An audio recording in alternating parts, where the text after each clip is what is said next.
ওকে। তো অনেকেই হনুমান চালিসা পাঠ করে বাট কোনো রকম কাজে লাগে না, এটার কারণ কি হতে পারে? ফার্স্ট অফ অল, যে ব্রহ্মচারী হলো আমাদের হনুমানজি। তো যারা ম্যারিড আছো বা আনম্যারিড আছো, যে কেউ হোক, ব্রহ্মচারী কিন্তু আমাদের রুলস ফলো করতেই হবে।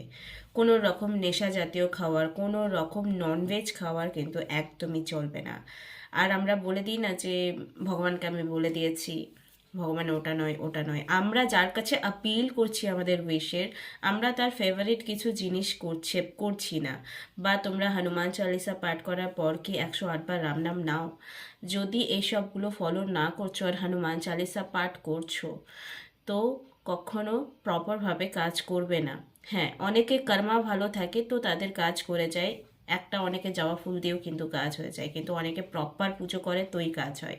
এটা ম্যান টু ম্যান ভ্যারি করে যে কার কোনটা করে কাজ করবে, বাট যেগুলো ফার্স্ট রুলস